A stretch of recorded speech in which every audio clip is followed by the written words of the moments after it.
morning, everybody. Good Good morning. morning, YouTube. Good morning, Facebook. I hope everybody had a good weekend and you're ready to start your week. We are coming to you together today because we wanted to talk about sleep and just how important it is as he's rubbing his eyes. Because, I think as adults, we think we could probably never get enough. No. I think that, and then as parents, I think that there too, you can probably feel like you never get enough, so I think that it's really important that we start with these habits when they're little. And you okay? Yeah.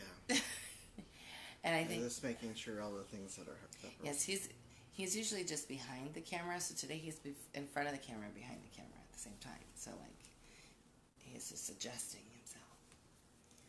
I noticed that there's a button missing on this shirt. Oh, I see. We'll have to fix that.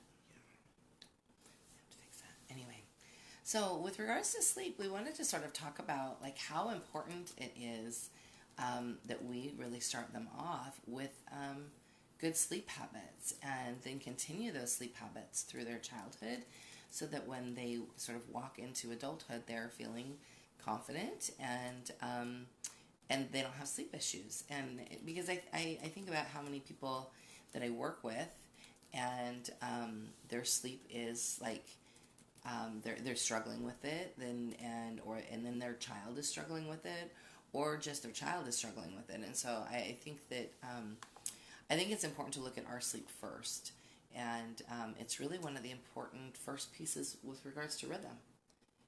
I think that we want to get more done in our day, and we can't get more done in our day if we can't run as fast as we can. No, because you kind of rob yourself if you go, I'm going to get more done if I just don't go to sleep, and then you end up not being able to do anything. Or if you stay up too late playing, and then or reading or knitting or whatever it is that you're doing, and then you sort of try to rob yourself from that, and then getting up before your kids is so important. But even if you're staying up late and still getting up before your kids, if you are not getting the sleep you need, then you are going to not run as fast as you can. And I'm not saying that life is all about running, but I'm just saying that you're not going to be able to hit the ground running and get your to-do list done. Make sure your schooling feels good. Make sure that you're getting the things done that you need to get done during the day. And so many of the moms that I talk to, it's like I don't have enough hours in the day. And so then when we talk about sleep, I usually get crickets. They don't want to talk about sleep or their lack thereof. And so I think that that it's important to tackle our sleep first. And it's it's not an easy thing to tackle. You're a night owl. Yeah. And I'm not generally, but I want to spend time with him, and so it's very easy for me to just want to stay up. But he knows, the value of going to bed. Yeah. I mean, I don't always want to, but I know. He's like the little kid that's like, one more glass of water. Yeah, I don't always want to, but I know I need to.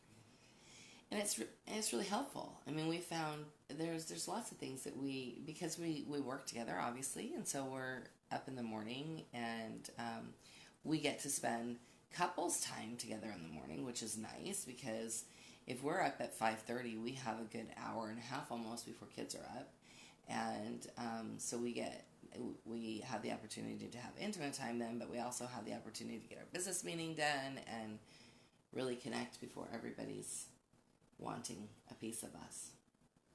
Yeah, but you can't always predict when. No, you can't always predict. But mornings are such a good time. In general, yes. Yeah.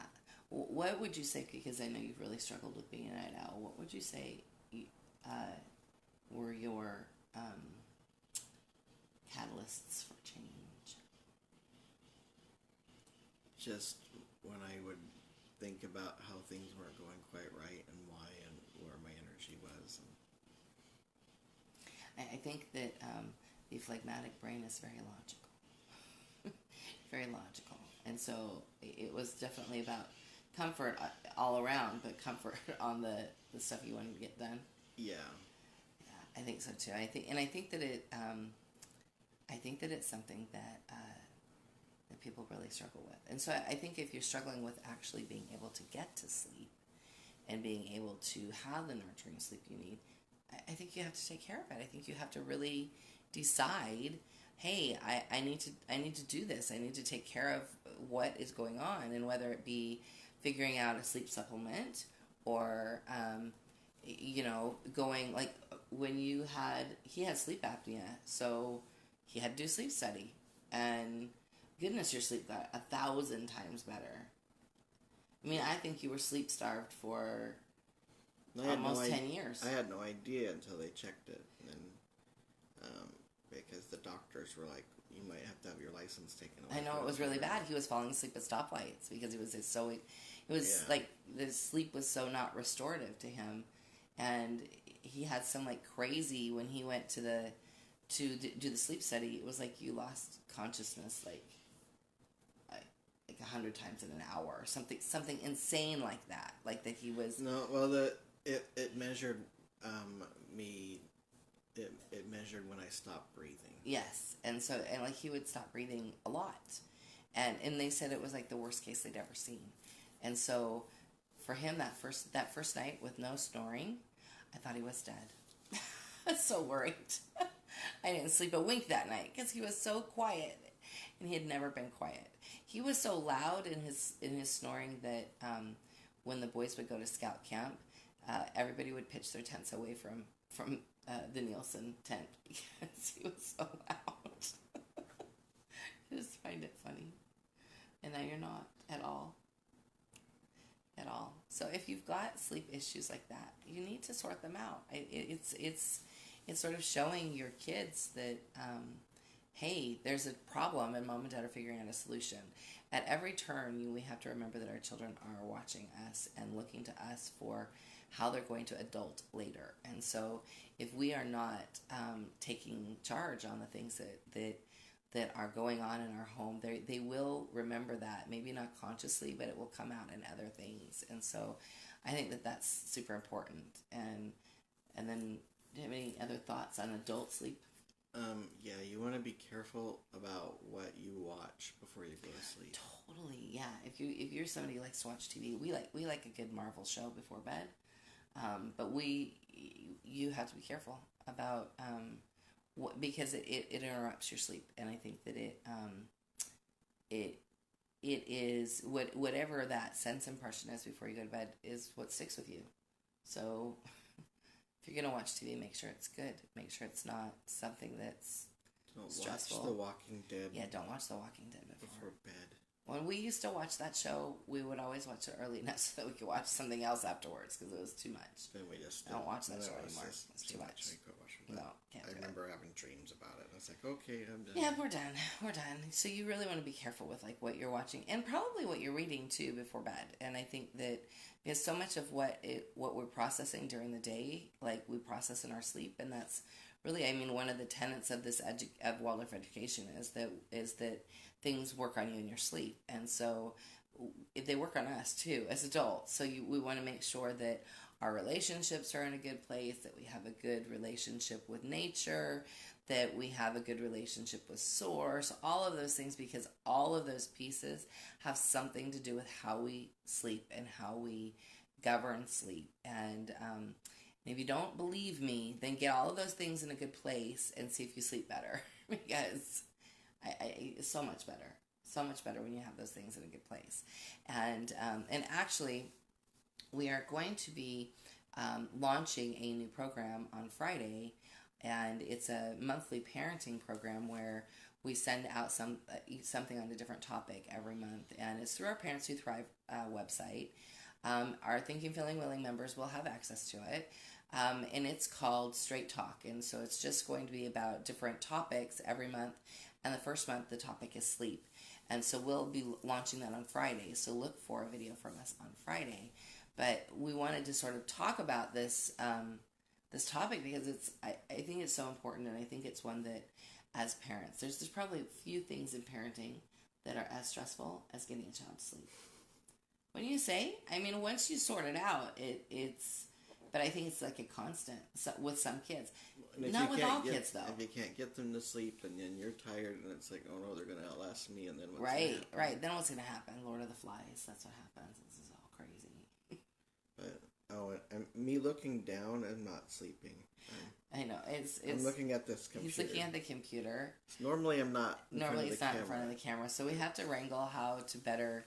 So we're in front. We're in front of the camera together a lot. We're just not in front of the camera together on YouTube and on Facebook at the same time. So we're trying to sort some of that out. And we actually have a program that hopefully we're going to buy in the next month or so that'll help with that. So right now I feel like those one-man bands where he's got the drum and then the trombone and the cymbals and he pulls a string and that's how I feel right now. Yeah, so no, it's just, it looks like his eyes are closed, but I promise they're not. I know that he's working on the YouTube side. So, sleep with kids. Does anybody that's watching have any struggles with bedtime? Because I will say, out of the 5 children we have, we've had one that, two, I was thinking both girls, but really Soraya has been the hardest. Yeah. Eleanor has struggles when she was having emotional struggles. She has trouble sleeping. And it goes hand in hand. I mean, I think the two things really go hand in hand. If you're struggling with depression or struggling with anxiety or things like that, you're going to have trouble sleeping. And so it's about sort of sorting out one so that you can have better sleep overall. And the same the same would be for any other kind of mental health struggles or even relationship struggles. And so if you have kids that are that are living in an environment that maybe if you're struggling with your partner or there's a lot of strife in the house, it's going to come through in your sleep and in their sleep. And so I think that when we're looking at sleep for our children, we have to jealously guard it, like really sort it out, wrestle it to the ground, and then guard that sleep because it's so important for them. It's so important that they get the sleep that they need. And, as somebody who, because I've had a stroke, so with a brain injury, you're looking at it from a much different perspective, but it is, as you yawn while we're talking about sleep, as with the brain injury, your sleep is insanely important. Like when I get overloaded now, and this never happened to me before, when I get overloaded now, my brain's like, nope, you're taking a nap. It's just going to happen. And there's like very little I can do to stop it. Like, very little. You've seen me just go, and I'm done. It's like somebody turned the off switch. And so, so with brain injury, I have to be like really, really careful. And it's better. It gets better the farther away from my stroke that I get and the stronger my brain gets. But I think that we really have to sort of figure that one out. And if you've got a child that won't sleep and that you are struggling with, it all goes back to rhythm. So, and it all goes back to this concept that they actually need more sleep than you think. And so often when parents are telling me it takes 2 hours to put a child to bed, I go, okay, wait a minute, you're missing the sleep window someplace. And the sleep window is so small for some children. Some kids have a giant sleep window. And like Samuel, for the most part, unless he's had something too stimulating, he's done. And he's always been an easy kid to put to bed. Yeah. And, again, unless he's like stayed up too late reading and he misses his window, or we watched a show that he can't process and he's taking him longer to process, all of those things affect that. But he's an older kid too. But if we're talking about the younger ones that we're really trying to get together with regards to sleep, I think we really have to look at that sleep window. The sleep window for a child that is under 7 or 7 and under, I would say, is probably somewhere between 7:15 and 7:40 at night. And I know a lot of parents would be like, what? We're not getting people to bed until 8, 8:30, 9 o'clock, 10 o'clock. It's really very small, and it's and if you don't hit that sleep window, then you are very much looking at like that. They get that second wind, and then you're looking at 2 hours later. That's why you're having trouble. Let's say Mom over here says, and Helen Cook says, my 5-year-old is a terrible one for getting to sleep. And then we've got one over here that says, I'm having trouble getting my almost 4-year-old to understand it's time for her to sleep in her own bed instead of with me, since now I have a 4-month-old sleeping with me. I probably just let her keep sleeping with me, except she has grown so much. Our king size bed, my legs have to hang off the side, so I am not sleeping well. Any helpful hints? So I think let's tackle that. I think, we practice the family bed. We're attached parents, and we practiced the family bed until it was not working with each child. So, and that was a different time with each child. For Samuel, he always had a crib in his room, but he never slept there. Especially when he was nursing, he never slept there. And as he naturally wanted to sleep with an older sibling, we allowed that. So he wanted to sleep with Ellie. There's 5 years between he and Ellie, and so at about, I guess he was 2.5 or 3, much sooner than I thought. Yeah. Much sooner than I thought. And I actually kind of have this theory, and I could be totally wrong. So if you're listening and you think this lady's crazy, let me know, because I'm thinking it's a theory. It's definitely not something that I believe 100%, but it's something that I might start to ask people about. I have this theory that if this is a strong bond, that they're ready to move out of the family bed quicker. Because I think about both Sam and Soraya, and both of them were ready to move out of the family bed quicker than my bigger kids were. Yeah. And so I think about the bond in that marriage, where it was almost like they were wanting so much more of that because they felt super safe, versus our kids, the other two, were super bonded, much more so than I ever was with my ex-husband. And so we have the strength in our marriage, and they feel safe enough to be in their own space. And so and like I said, it's just a theory that I'm entertaining. I don't know, and I don't want to upset anybody with regards to what their family bed policies are, or how they feel. I'm just sort of thinking about what I'm seeing here, and again, it could be a fluke, it could be a flash in the pan, it could just be, it could just be our two younger ones that were ready. But I think that the family bed works until it doesn't work, and so when that's not working, then we have to start coming up with something else. And so everybody has to be able to sleep in order for the family bed to be successful. Otherwise, it's not a good thing. If we are sleep deprived because we've got kids kicking us all night, or they're moving around too much, or dad's not sleeping, or then we have to find a way to sort of navigate that. And that doesn't mean that we have to send kids off alone to sleep out by themselves. It means that we have to adjust the way things are.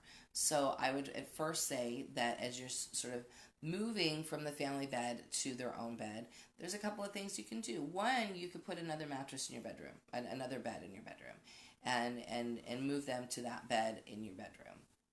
I think that's a good first solution. A good transition. Yeah, a good transition. But the older they are, 4, 5, 6, they could get really excited about a new bedroom. Like, excited about it. And we always bought like new sheets when it was time for that. And look, we're going to go pick out your sheets for your brand new big girl or big boy bed. And so they were able to get really excited about going on to the next one. Oh, we have more. All right, I read that one. Okay. We have one that says, my 9-year-old and husband are both out by 7:30. I am more a 10-11 by the time I get my preps and wind down. I'm having trouble talking today. Little stays asleep until 7:30 a.m. However, husband is up at 3:30 a.m. because I am noise sensitive. So am I. I cannot go back to sleep. Tips for keeping adults asleep. Small house, tired. Okay, headphones. So yes, I'll talk about that. I want to finish the family bed part first, and then I will definitely come back to that. I think that, again, I love attachment parenting, and I know I've said that 1,000 times, but um, I've always done extended breastfeeding. I've always done the family bed, especially when they're small. I've always done all of those tenets. We've always worked a positive parent. We've always worked on those things, but on all of those things, we have to know when that transition is necessary. And so, if it's affecting this, then it's necessary. If it's affecting sleep, it's necessary. It's necessary to start making other transitions. Now, the way that we did it with Soraya, who loved her bed, it was not about her not loving her bed. It was about her not loving sleep. Yeah. She is a child who didn't love sleep. Once she was asleep, she was so busy. She was so busy as a toddler. She was so busy. It's funny because she was a preemie, where she was so tiny for so long, and then I think she was like fighting constantly in this tiny body, and then she forgot that she didn't have to fight, and so when it was time to transition her into her bed, because she was like a crazy sleeper, we didn't have another baby coming. We had this crazy sleeper who would just be all over the place all night long, and so it was necessary for us to be able to sleep, to really get her to a place where she was comfortable. And so, and our room was small, so having her in a bed in our room was not working. So what we did is... You get kicked in the face. Yeah, regularly. I don't know how that happens. It's like they swim at night. And so swimming in the bed. Especially her. She'd be at the other end of the bed before the morning. And I go, no wonder I got, like, my head hurts and my back hurts. So what we ended up doing was, she and Sam shared for a while. And there was a bunk bed in their room. And so he was not super keen on wanting to sleep in the same bed with her at first. And so he would sleep in the bunk bed, and I would go in and get her to sleep. I would lay down with her, and there were nights that I stayed there all night long. And I think when you're trying to break the habit of them getting up and coming back to your room, staying there for several nights, deciding I'm going to sleep in here, helps them break the habit of getting back up. Because it's a habit. It's a habit of the night waking. The night waking becomes a habit, and then it's a habit that you're trying to break when you are in your bed and they're in theirs, and it doesn't work. So I decided I was going to spend, it seems like it was like 2 weeks, I decided I was going to sleep in there, and I just slept in there every night to break the habit of her getting up and her waking herself up. And it broke the habit. And then after that, she was fine. She was able to easily be transitioned into her bed, and there weren't a lot of tears or anything like that, because you don't want tears before bed. Not saying that tears have never happened before bed, because they have, but I don't want them to go off to sleep, and I don't want to be angry or frustrated at them when they're going to bed. So you really want to be very careful about sort of what things they're getting as they're going to bed. So I would stay in there with the child if you need to. I can remember with Jacob, and I know you've got a comment there, and I think we have another one here. With Jacob, who's my now 19-year-old. Good morning, Mom. Grandma says hello. Oh, hello. Our now 19-year-old, I was able to just sit in his doorway while he went to sleep. So he would be in his bed, and he would have his stories already, and but he just wanted somebody there while he went to sleep. I got a lot of knitting done that year with him. He was little, and I got a lot of knitting done when I would just sit in the doorway and knit, or sit in the doorway and read, and that was his comfort space. And I actually looked forward to that time, because it was like a wind down time for me. At the time, he was 2. So before you came on the scene, but definitely, like, he was always a busy kid, like Soraya, and like he is now. And so he needed somebody there to just sort of get him into that space. And I did that with Soraya later on, too, where I didn't need to actually lay down with her as she got older. She could, and she was probably, how old was she when we moved into this house? She was 4 or 5. And so I was thinking about the other house, and I would sit with her, and as she went to sleep, and I would just, the key is to practice benign neglect when that happens. So we've already had our last drink of water, we've already had, that was a really big airplane. already had the last drink of water, already had the last stories. So mommy is not going to talk to you anymore. I love you, but it's time for sleep. So you go to sleep, and I'm going to sit here and knit or work or read or whatever, but mommy's not going to talk to you because that will keep you awake. Okay, what comment do you have over there? She says, my kids are asleep by 7, but I stay up to wait for my husband to come home from work at 11, and that's the time we have to connect, but I have a hard time getting up before the kids because they get up at 5 to 6 a.m. Yeah, I would do this. Because you used to work late. What I would do is I would pick a couple of nights a week to wait up. I wouldn't do it every night because it's really hard on your sleep. I think that we have to. I think there are choices that we make as adults that they're not easy choices, but they're ones that are important choices, and some of those are, I have clients that write me and say, we can't have dinner at 5 or at 6 because dad doesn't get home till 8, and so we're waiting for dad to come home. It frustrates people when I say this, but I would say you need to eat at 5, or in this case, you need to go to bed at a proper time, and then you make time to be with dad that's not the same time. But you're intentional about it, and I think that's the important part, being intentional about that time. I think that's more important than the quality is more important than the quantity. Yeah. And sometimes we get hung up on, the quantity of it, but really a family can stay tight and couples can stay tight together if the quality of the time that they spend together is when you're both awake, when you're both not stressed about, oh no, he's gotten home late, or he's gotten home late and I got to get to bed because I have to get up. It is so much better when you can take the time to really be together. So pick 1 or 2 nights a week, or even 3, but I would be very careful when you can stay up and wait. And then you're not going to be up as early the next day, or you're not going to be as productive the next day, so you prepare for it.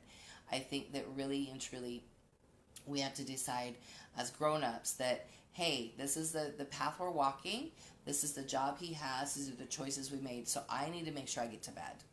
And sometimes those aren't the most fun choices, but I absolutely think that they are really important when it comes to sort of walking this path. So I wanted to grab a couple of comments over here.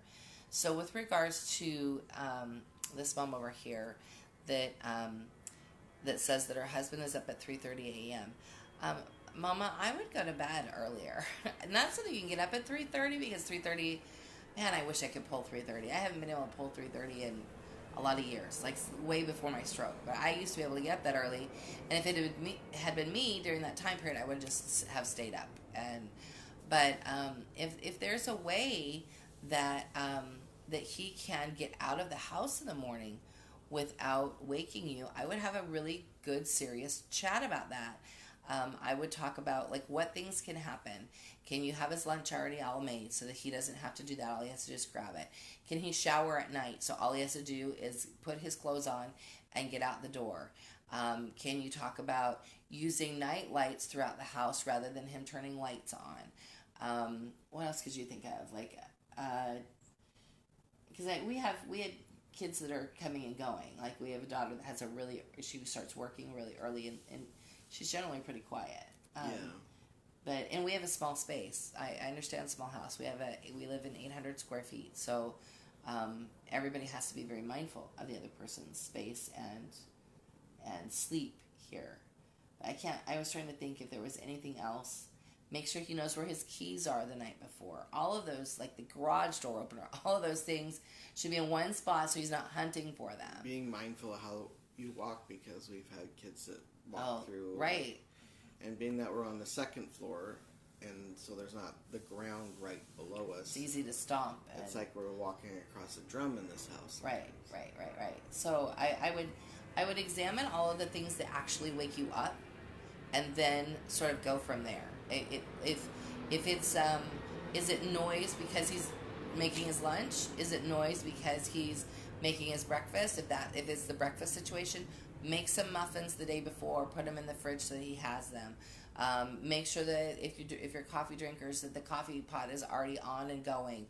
All of those pieces that would cause somebody to make noise in the morning, and see if you can get them to be reduced that way. Yeah.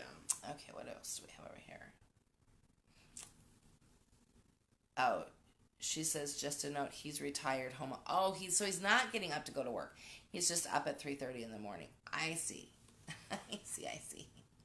Wow. Maybe don't let him go to bed at 7:30. I would say, honey, I'd like you to stay up with me tonight. I will make it worth your while. And see if you can get him to stay up with you a little bit later and reset his sleep clock. Resetting the sleep clock is something that as adults is important for us to do every now and again.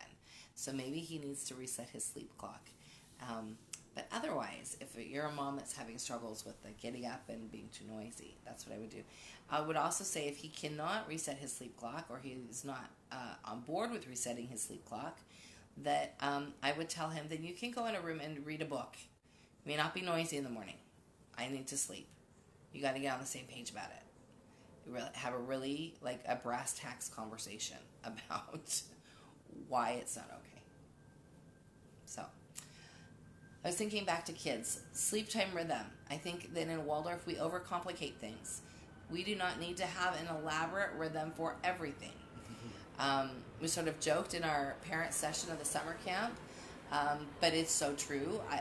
We don't need a song for going to the toilet. You don't need a song for. I mean, it's great if you have one and it works, but yeah, I worked with a mom a while back, and one of the things that she was like really trying to grasp. She had taken some early childhood training. She was trying to grasp this idea of all of the transition songs. I'm like, you don't need a transition song for going to the bathroom. You don't need a transition song for brushing teeth. Just go do it. And we get so hung up on, oh, it's so pretty, and we need to do it because it flows so beautifully. Unless it doesn't. If it flows from you easily to sing a song while you're brushing teeth, great. If it's another thing you have to figure out, don't do it. Don't do it. It's better to be, because they look to you for the transitions. So if you are trying to come up with a song for the transition, and you're trying to remember the song, or trying to sing the song, or trying to learn the song for the transition, guess what? You lost the transition.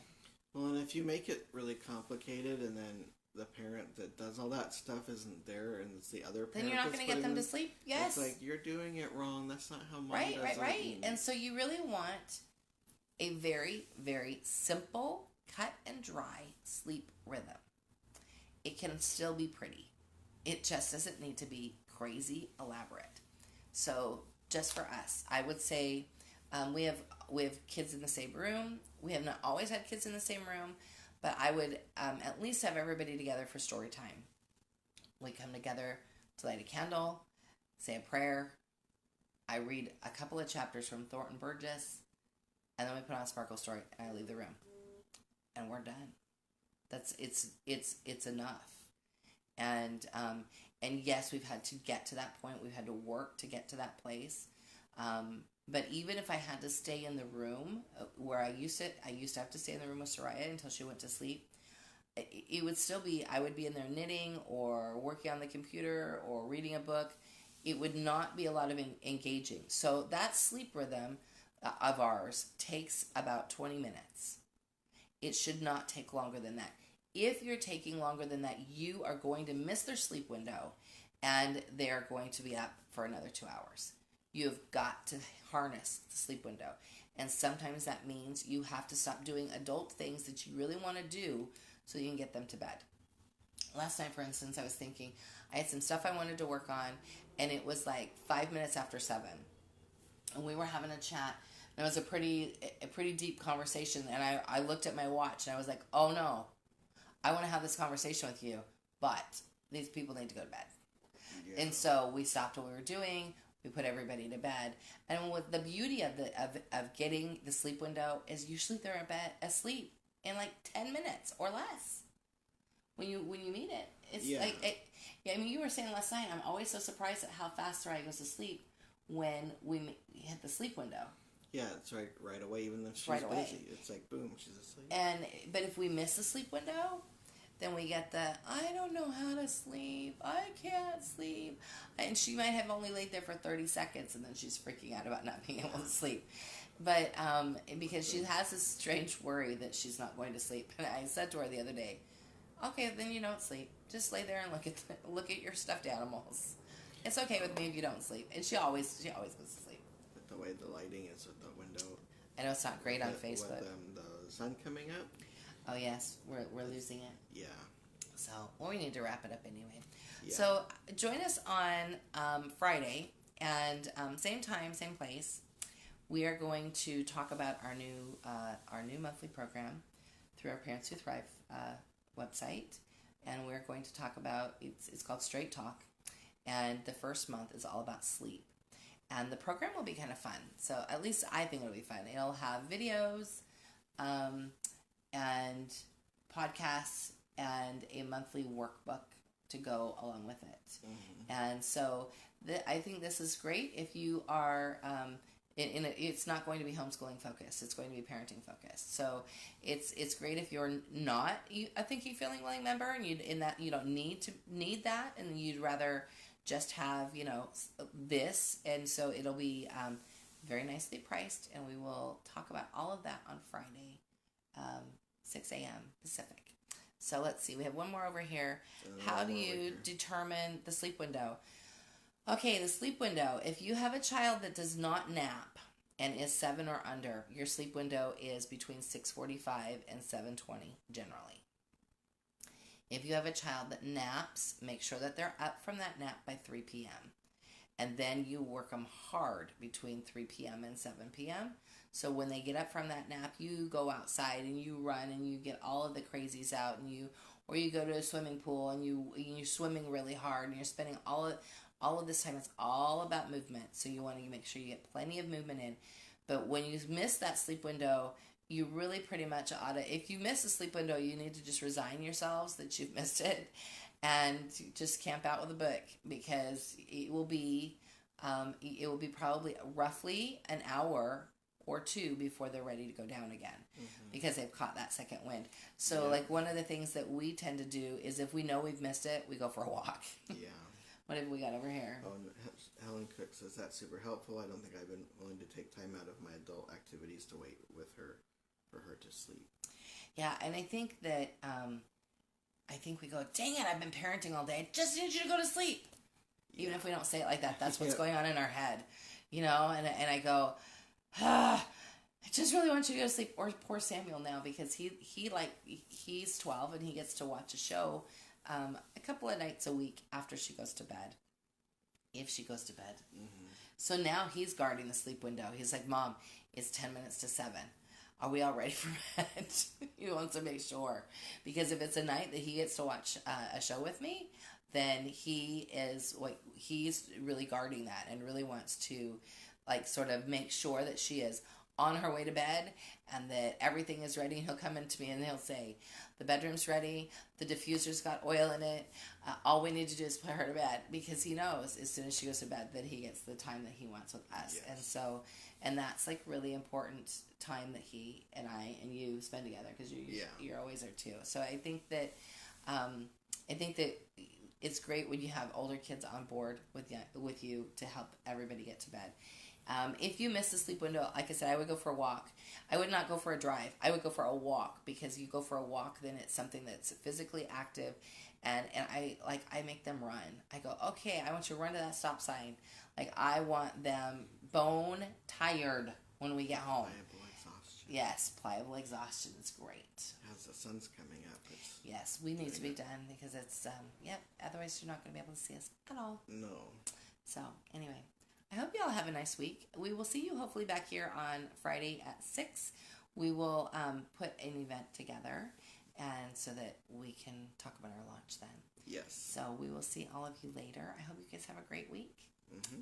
Bye. Bye.